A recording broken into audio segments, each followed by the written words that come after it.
Mary's lovely കിച്ചന്റെ പുതിയൊരു വീഡിയോയിലേക്ക് എല്ലാവർക്കും സ്വാഗതം. ഇന്ന് നമുക്ക് വളരെ എളുപ്പത്തിൽ കൈ നനയാതെ എങ്ങനെയാണ് പുട്ട് തയ്യാറാക്കുന്നതെന്ന് നോക്കാം.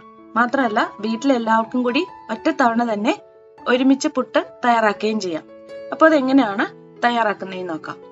പുട്ട് തയ്യാറാക്കാനായിട്ട് ഞാനിവിടെ 1 കപ്പ് പുട്ടുപൊടിയാണ് എടുത്തിട്ടുള്ളത്. ഇത് നമുക്ക് പുറത്തുനിന്ന് വാങ്ങുന്ന പൊടി എടുക്കാം, അല്ലെങ്കിൽ നമ്മൾ വീട്ടിൽ തന്നെ പൊടിച്ച് വറുത്തെടുക്കുന്ന പൊടി ഏതാണേലും കുഴപ്പമില്ല.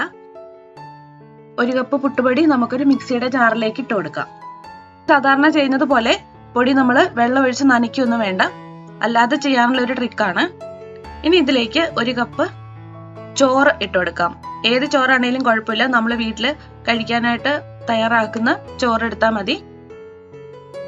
ചോറ് ഇതിലേക്ക് ഇട്ട് കൊടുത്തിട്ട് ഞാൻ ഇതിലേക്ക് 2 ടേബിൾ സ്പൂൺ തേങ്ങ ചിരണ്ടിയതും കൂടെ ഇട്ട് കൊടുക്കുന്നുണ്ട്. തേങ്ങ ഇടണമെന്ന് നിർബന്ധമൊന്നുമില്ല, ഞാൻ 2 ടേബിൾ സ്പൂൺ തേങ്ങ ഇട്ട് കൊടുത്തിട്ടുണ്ട്. ഇനി ഇതിലേക്ക് പാകത്തിനുള്ള ഉപ്പ് കൂടെ ഇട്ട് കൊടുക്കാം.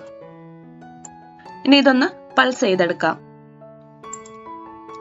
മിക്സിയുടെ യെല്ലോ ബട്ടണിൽ ഒന്ന് പ്രസ് ചെയ്താൽ മതി, അപ്പൊ ഇതെല്ലാം കൂടെ ഒന്ന് പൊടിഞ്ഞ് മിക്സ് ആയി കിട്ടും. ഇത് ഞാനിപ്പോ ഒന്ന് കറക്കി എടുത്തതാണ്. ഇതെല്ലാം കൂടെ ഒന്ന് മിക്സ് ആയിട്ട് വന്നിട്ടുണ്ട്. പക്ഷെ ഇത് അല്പം ഡ്രൈ ആയിട്ടാണ് തോന്നുന്നത്. അപ്പൊ നമുക്ക് ഇതിലേക്ക് ഒരല്പം വെള്ളം കൂടെ ചേർത്ത് കൊടുക്കാം. പുട്ടിന്റെ പാകത്തിനാക്കി എടുക്കണം നമ്മള്. ഞാൻ ഇതിലേക്ക് ഒരു 2 ടേബിൾ സ്പൂൺ വെള്ളം കൂടെ ചേർത്ത് കൊടുക്കുകയാണ്. എന്നിട്ട് ഒന്നുകൂടെ ഒന്ന് പൾസ് ചെയ്തെടുക്കാം. കൂടുതൽ വെള്ളം ചേർക്കരുത്, 2 or 3 ടേബിൾ സ്പൂൺ ആവശ്യമനുസരിച്ച് മാത്രമേ ചേർക്കാൻ പാടുള്ളൂ. ഇപ്പൊ ഞാൻ ഒന്നുകൂടെ ഇത് പൾസ് ചെയ്തെടുത്തതാണ്. ഇപ്പൊ ഇത് കറക്റ്റ് നമ്മുടെ പുട്ടിന്റെ പാകത്തിനായിട്ട് കിട്ടിയിട്ടുണ്ട്. ഇതാണ് നമ്മുടെ പുട്ടിന്റെ പാകം. ഒരു പാകത്തിനാക്കി എടുക്കണം. നമ്മൾ കയ്യിലെടുത്ത് ഉരുട്ടുമ്പോൾ അത് ഉരുണ്ട് കിട്ടണം. എന്നിട്ട് അത് വിട്ട് കഴിയുമ്പോൾ അത് പൊടിഞ്ഞു പോവുകയും വേണം. ഇനി നമുക്ക് ഇതൊരു ബൗളിലേക്ക് മാറ്റാം. സ്റ്റീമറിൽ വെള്ളം തിളപ്പിക്കാനായിട്ട് വെക്കാം. ഇനി പുട്ട് എങ്ങനെയാണ് തയ്യാറാക്കുന്നതെന്ന് നോക്കാം. ഞാൻ ഇതുപോലെ ഒരു ചെറിയ ബൗൾ എടുത്തിട്ടുണ്ട്. നമ്മൾ ഗ്ലാസ് എടുത്താലും മതി, ഇതുപോലെ ചെറിയ ബൗൾ ഇല്ലെങ്കിൽ. ഇതിനകത്തേക്ക് 1 ടേബിൾ സ്പൂൺ തേങ്ങ ഇട്ട് കൊടുക്കാം. ഇതിന്റെ മുകളിലേക്ക് നമ്മൾ തയ്യാറാക്കി വെച്ചിരിക്കുന്ന പുട്ടുപൊടി ഇട്ട് കൊടുക്കാം. ഒന്ന് പ്രസ് ചെയ്തിട്ട് വേണം ഇട്ട് കൊടുക്കാനായിട്ട്. ഈ ബൗൾ നിറച്ച് നമുക്ക് ആ പൊടി ഇട്ട് കൊടുക്കാം.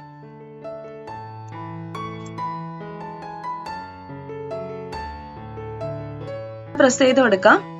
എന്നിട്ട് നമുക്കിത് ഒന്നുകിൽ നമുക്ക് ആ സ്റ്റീമറിൽ ഒരു പ്ലേറ്റ് വെച്ചിട്ട് അതിലേക്ക് ചെയ്യാം, അല്ലെങ്കിൽ ഇഡ്ഡലിയുടെ തട്ടെടുക്കാം. നമ്മൾ ഇഡ്ഡലി തയ്യാറാക്കുന്ന തട്ടിലേക്ക് വെച്ചു കൊടുക്കാം. ഓരോ തട്ടിലേക്കും അല്പം തേങ്ങ ഇട്ട് കൊടുക്കാം. അതിനുശേഷം നമ്മൾ ഈ ബൗളിൽ നിറച്ചെടുത്തിരിക്കുന്ന പുട്ട് മിക്സ് ഇതിലേക്ക് വെച്ചു കൊടുക്കാം. ഓരോ തട്ടിലും ഓരോന്ന് വീതം വെച്ചു കൊടുക്കാം. ഇപ്പൊ നമുക്ക് ഒരുമിച്ച് 4 പുട്ട് ഇതുപോലെ തയ്യാറാക്കാൻ പറ്റും. ഒരു പുട്ട് തയ്യാറാക്കാൻ എടുക്കുന്ന സമയം കൊണ്ട് നമുക്ക് 4 എണ്ണം ഒരുമിച്ച് തയ്യാറാക്കി എടുക്കാം. അപ്പൊ നമുക്ക് സമയം ഒരുപാട് ലാഭിക്കാൻ പറ്റും. ഇനി ഇത് ഈ തട്ടിലേക്ക് വെച്ചു കൊടുക്കാം. ബാക്കി 3 തട്ടിലേക്ക് നമുക്ക് ഇതുപോലെ തന്നെ തയ്യാറാക്കി വെക്കാം. ഞാനിപ്പോ ഇവിടെ ഇതുപോലെ തന്നെ 4 എണ്ണം തയ്യാറാക്കി എടുത്തിട്ടുണ്ട്. ഇനി നമുക്കിത് സ്റ്റീമറിലേക്ക് വെച്ചു കൊടുക്കാം. ഇപ്പൊ നമ്മള് വളരെ എളുപ്പത്തിൽ തന്നെ 4 പുട്ട് ഒരുമിച്ച് തയ്യാറാക്കിയിട്ടുണ്ട്. അത് നമ്മള് പൊടി നനയ്ക്കാനായിട്ട് കൈ പോലും നനയ്ക്കാതെയാണ് നമ്മള് വളരെ എളുപ്പത്തിൽ തയ്യാറാക്കി എടുത്തത്. ഒരു 10 മുതൽ 12 മിനിറ്റ് വരെ മതി, നമുക്കിത് റെഡി ആയി കിട്ടും. ഇപ്പൊ നമ്മുടെ പുട്ട് ഇവിടെ റെഡി ആയിട്ടുണ്ട്.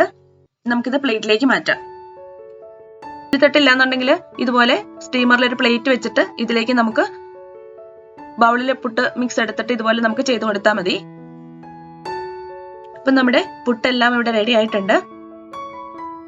നല്ല സോഫ്റ്റ് ആയിട്ടുള്ള പുട്ടാണ്. നമ്മളിതിലേക്ക് ചോറൊക്കെ ചേർത്ത് മിക്സിയിൽ നിന്ന് അടിച്ചെടുത്തപ്പം അത് നല്ല സോഫ്റ്റ് ആയിട്ട് കിട്ടിയിട്ടുണ്ട്. വളരെ എളുപ്പത്തില് കൈ പോലും നനയ്ക്കാതെ ഒരുപാട് സമയം ലാഭിച്ച് നമുക്ക് പുട്ട് ഇതുപോലെ തയ്യാറാക്കി എടുത്താൽ മതി. അല്പം ചോറ് മാത്രമേ നമ്മൾ ഇതിലേക്ക് ചേർത്തിട്ടുള്ളൂ, അധികം വെള്ളം പോലും ചേർക്കുന്നില്ല. നമ്മൾ എടുക്കുന്ന ചോറിൽ അല്പം വാട്ടർ കണ്ടന്റ് ഉള്ളതാണെങ്കിൽ വെള്ളം 1-2 ടേബിൾ സ്പൂൺ ചേർക്കുന്നതനുസരിച്ച് അഡ്ജസ്റ്റ് ചെയ്ത് ചേർത്താൽ മതി. കൈ നനയാതെ പുട്ട് തയ്യാറാക്കാനുള്ള ആ ട്രിക്ക് എനിക്ക് പറഞ്ഞു തന്നത് എൻ്റെ ഒരു ഫ്രണ്ടാണ്. Thank you Litsy. നിങ്ങളിൽ ആർക്കെങ്കിലും ഒക്കെ ഈ ഒരു ട്രിക്ക് അറിയാമോ എന്ന് എനിക്കറിയില്ല. അറിയാത്തവർക്ക് വേണ്ടിയിട്ടാണ് ഞാനിതിവിടെ ഷെയർ ചെയ്യുന്നത്. ഇന്നത്തെ വീഡിയോ നിങ്ങൾക്ക് എല്ലാവർക്കും ഇഷ്ടമായെന്ന് വിചാരിക്കുന്നു. വീഡിയോ ഇഷ്ടമായെങ്കിൽ നിങ്ങളുടെ കമന്റ്സ് ഒക്കെ ഒന്ന് അറിയിക്കുക. ചാനൽ സബ്സ്ക്രൈബ് ചെയ്യാത്തവരാണ് വീഡിയോ കാണുന്നതെങ്കിൽ ചാനൽ ഒന്ന് സബ്സ്ക്രൈബ് ചെയ്യുക. നിങ്ങളുടെ ഫ്രണ്ട്സിനൊക്കെ ഒന്ന് ഷെയർ ചെയ്ത് കൊടുക്കുക. പുതിയൊരു റെസിപ്പിയുമായിട്ട് നമുക്ക് വീണ്ടും കാണാം.